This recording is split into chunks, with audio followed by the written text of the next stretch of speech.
గురువుగారు, కర్తరిలో గృహారంభం, గృహప్రవేశం ఎందుకు చేయకూడదు? సూర్యుడు ఏదైతే నక్షత్రంలో ఉంటాడో దాన్ని కార్తెలు అంటారు. అంటే అశ్విని నక్షత్రంలో సూర్యుడు అంటే అశ్విని కార్తెని, భరణీ కార్తెని, మృగశిర కార్తెని అంటారు. అక్కడ కత్తెర, కార్తీ, కత్తెర అంటే దీనిలో ఏమవుతుందంటే సూర్యభగవానుడు భరణీ నక్షత్రం 3-4 పాదాల్లో ఉన్నప్పుడు, అంటే 3-4 పాదాలు, కృత్తికా నక్షత్రం 4 పాదాలు, అలానే రోహిణి నక్షత్రం మొదటి పాదం వరకు కూడా మనం వాస్తుకర్తరి అంటాం. అంటే దాని పేరే అక్కడ వాస్తుకర్తరి. అంటే వాస్తుకు సంబంధించింది ఏదైతే ఉంటుందో అవన్నీ కూడా చేయకూడదు అని అర్థం.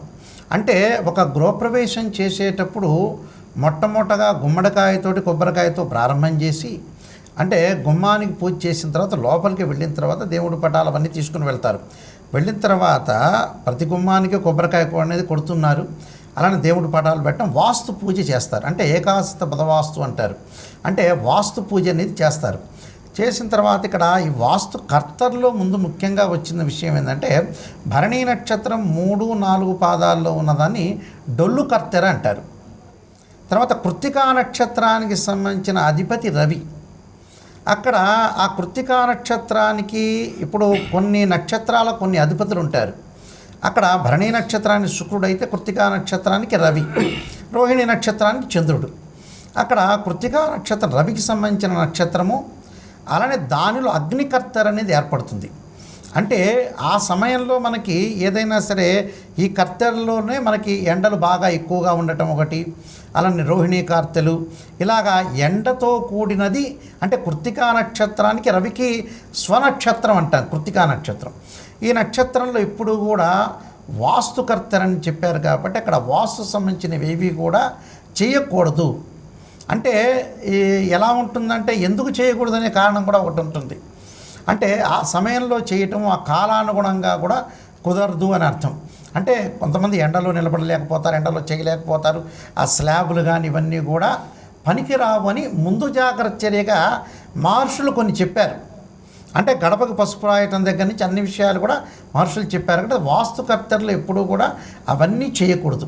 అంటే గృహారంభం కానీ గృహప్రవేశం కానీ కొన్ని విషయాలు అనేవి చేయకూడదు. అంటే గృహానికి సంబంధించిన విషయాలు చేయకూడదు. అంటే నిర్మాణాత్మకంగా, అంటే గతంలో ప్రారంభమని కంటిన్యూ చేయాలి. ఆపండి అంటే ఆపరే శక్తి అనేది ఎవరికి లేదు కాబట్టి కొన్ని కార్యక్రమాలను చేస్తారు, కానీ వాస్తుకర్తల్లో చేయకూడదు. ఇప్పుడు అసలు ప్రస్తుతం మే 4 దగ్గర నుంచి 20, అంటే దాదాపు 24 వరకు ఉంది.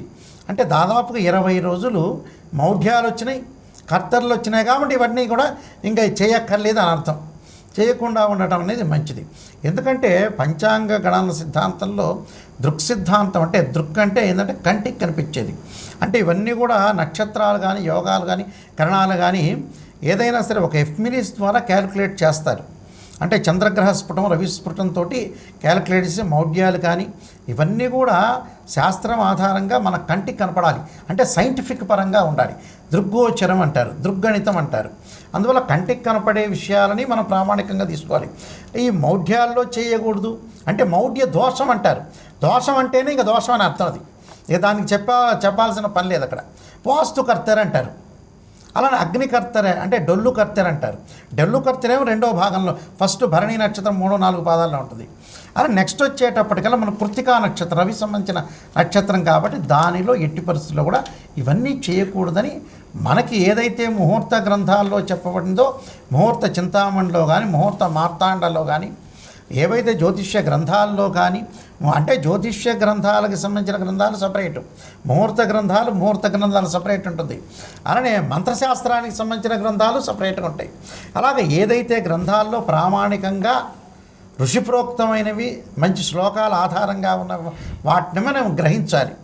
గ్రహించి ఆ ఆధారాన్ని పట్టుకొనే మనం వెళ్ళటం అనేది చాలా మంచి. అంటే ఋషివాక్యం అది ప్రామాణికంగా ఉంటుందని శాస్త్రం ఆధారంగానే చెప్పబడింది.